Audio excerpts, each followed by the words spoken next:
चलो भाई, आज एक्सपोज करते हैं डब्ल्यू कंपनी को, यानी कि World Wrestling Entertainment, triple H, Nick Khan, जितने भी सारे चूतिए बैठे हुए हैं, इन सब को आज नंगा करेंगे, इन सबको एक्सपोज करेंगे। देखिए दोस्तों, मैं आपको एक चीज बताता हूँ। अभी मैं पूरी तरह से छानबीन करके आ चुका हूँ, और अगर आपको जानना है किस बारे में छानबीन करिए तो भाई welcome to the cult of wrestling. देखिए, सबसे पहले बात करें भाई, व्हाट इज द मैटर। भाई देखिए, डब्ल्यू कंपनी में रिलीजिंग चल रही है, और ये रिलीजिंग हर साल होती है, यानी कि 2000 बहुत सा मतलब हमेशा होती है, हमेशा हर साल होती है, हर साल में 2 या 3 बार होती है। लेकिन अभी रिसेंटली ये जो रिलीजिंग हुई है, ये कहीं ना कहीं भाई कंपनी को एक्सपोज करती है, ट्रिपल एच को एक्सपोज करती है। ये सारे जो इनका टीके वाला गेम है ना, ये पूरा एक्सपोज हो चुका है। एक्सपोज क्यों हो चुका है, देखिए भाई, सबसे पहले बड़े नाम की बात करता हूँ, ब्रॉन स्ट्रोमैन। अब ब्रॉन स्ट्रोमैन का रिटर्न हुआ था 2 साल पहले, लेकिन अब फाइनली ब्रॉन स्ट्रोमैन दोबारा से रिलीज हो चुका है बजट के चलते। अब भाई चलो, ब्रॉन स्ट्रोमैन एक बहुत बड़ा नाम है, उसने तो भाई झटका दे दिया। ब्रॉन स्ट्रोमैन के बाद भाई कोरा जेड, मतलब कोरा जेड को रिलीज कर दिया इन्होंने, डकोटा काई को रिलीज कर दिया। वुमेन डिवीजन की तो बारिश कर दी इन्होंने रिलीज की। एक तरफ ये बोलते हैं कि हम वुमेन डिवीजन चला रहे हैं अच्छा, और दूसरे वे रिलीज कर रहे हैं। मैं ये नहीं कह रहा कि आप रिलीज मत करें, मैं बिल्कुल सब मतलब मेरा कोई लेना देना नहीं है, लेकिन भाई हम जानते हैं कि आप एक टैलेंट को यूज नहीं कर पा रहे हैं, आप एक टैलेंट को पूरी तरह से यूज ही नहीं कर रहे हैं, तो भाई आप उसको मौका नहीं दे रहे हैं, लेकिन आप उसको रिलीज कर रहे हैं। तो वही बात होगी कि भाई अगर आपके कोई काम नहीं आ रहा तो आप उसको छोड़ दो।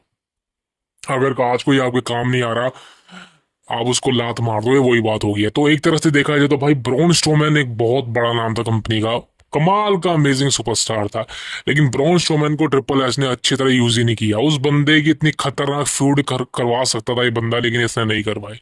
अब ब्रॉन स्ट्रोमैन को भाई ये पिटवा रहा है जेकब फाटू से। Are you sure? आप ब्रॉन स्ट्रोमैन और जेकब फाटू को सामने खड़ा कर दो, रियल फाइट होगी ना, तो जेकब फाटू चूहा भी नहीं है ब्रॉन स्ट्रोमैन के आगे। आप खुद सोचो भाई, आप कर क्या रहे हो, क्या बिजनेस क्या चला रहे हो। मैं तो हैरान हो गया हूँ भाई।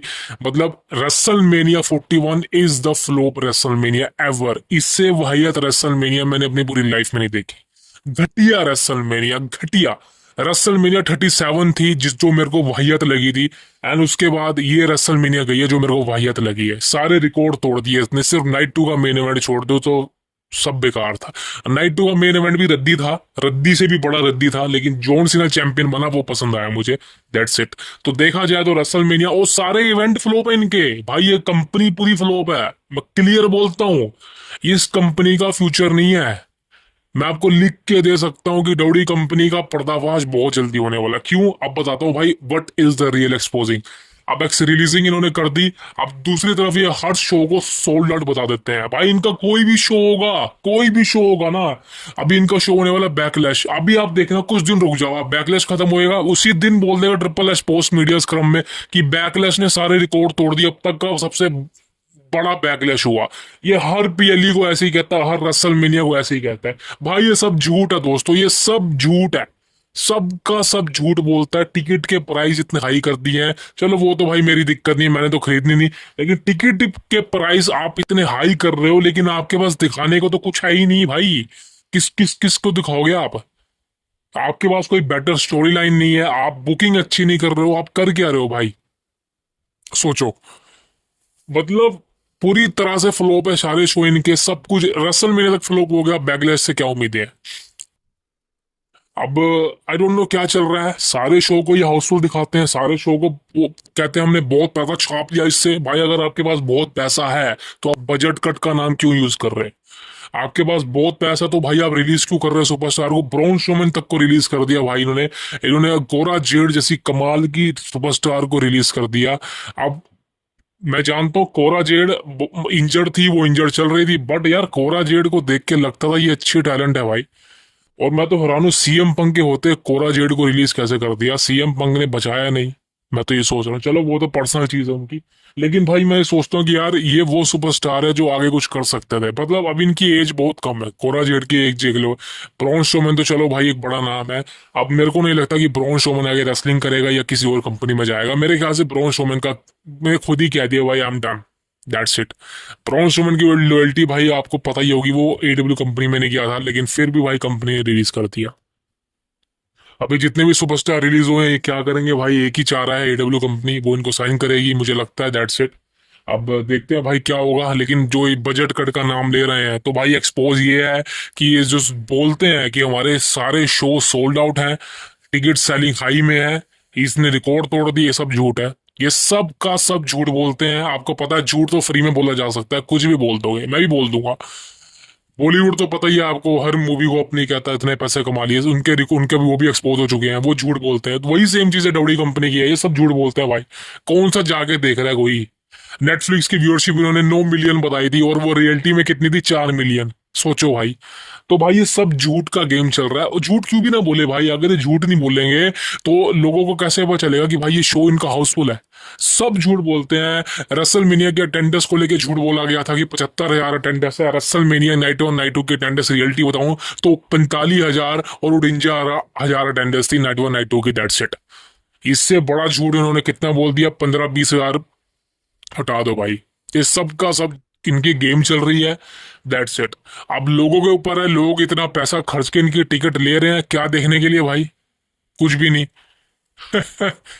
तो भाई सारा कुछ एक्सपोजिंग ही है इनकी। अब मेरे को तो समझ नहीं आ रहा भाई ये क्या चलने वाला है इनका। लेकिन भाई रियलिटी गेम तो यही थी कि जब कंपनी विंस मैकमैन के हाथों में थी तब भी मेरे को लगता था कि भाई रिलीजिंग नहीं होनी चाहिए थी, लेकिन चलो रिलीजिंग होती थी। लेकिन एक चीज अच्छी लगती थी विंस मैकमैन के एरा के अंदर, कि भाई डब्ल्यू कंपनी एक ऐसी कंपनी थी जो हमें एंटरटेन करती थी, जो हमको लगता था कि हाँ यार ये यहाँ पर सच बोलेंगे, यहाँ पर ये झूठ नहीं बोलेंगे। लेकिन अब जबकि ये भाई ये टीके के साथ हो चुकी है, मर्जिंग हो चुकी है, अब चीजें खराब हो चुकी हैं।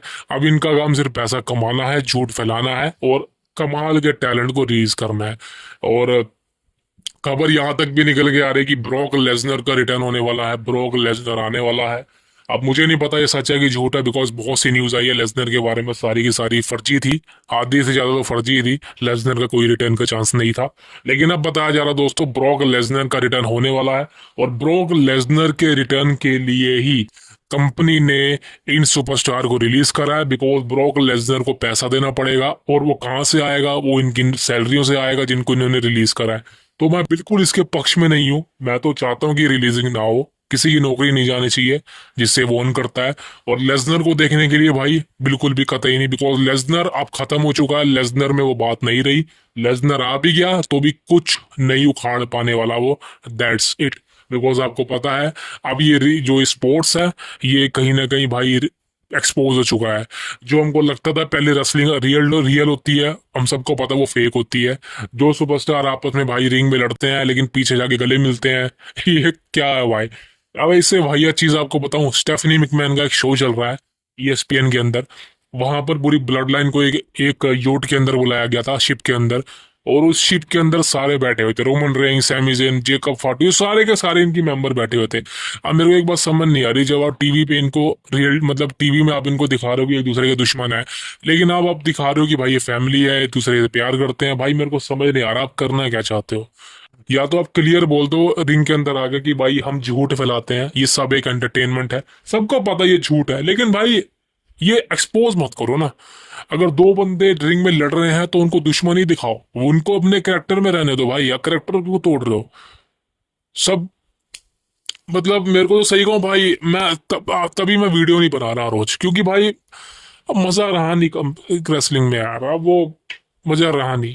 मैं तो भाई एडब्ल्यू कंपनी के बारे में सोचता हूँ, अगर भाई एडब्ल्यू कंपनी को, सही कह रहा हूँ भाई, टक्कर देनी है ना, क्योंकि एडब्ल्यू कंपनी से ना मेरे को उम्मीदें काफी ज्यादा है। क्यों उम्मीदें हैं भाई? एडब्ल्यू कंपनी के पास रेसलर बहुत अच्छे हैं, एडब्ल्यू कंपनी के पास रेसलिंग स्किल बहुत अच्छी है, लेकिन एडब्ल्यू कंपनी मात का खा रही है उनकी मार्केटिंग को लेके। उनके जो अरीना शोज होते हैं ना भाई, उनमें ऑडियंस नहीं है, उनकी टिकट प्राइसिंग काफी लो है।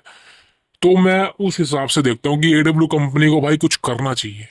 मैं सपोर्ट नहीं कर रहा, लेकिन मैं कह रहा हूँ कि भाई कुछ ना कुछ करना चाहिए। जैसे दो कंपटीशन होने चाहिए भाई, मैं तो ये सोचता हूँ, वरना एक ही की मोनोपोली चलेगी, ऐसा नहीं होना चाहिए। सो एडब्ल्यू कंपनी जो पीक पर शुरू में थी अपनी 2019, 20, 21, 22 के आसपास, वो इनको रिटर्न करना चाहिए। अब आई डोंट नो होगा या नहीं, but that's the biggest thing. So दोस्तों ये थी वीडियो, और कुछ अपडेट नहीं है because there is no update right now. So मैं आपसे मिलूंगा कल की वीडियो में। See you tomorrow, thank you very much.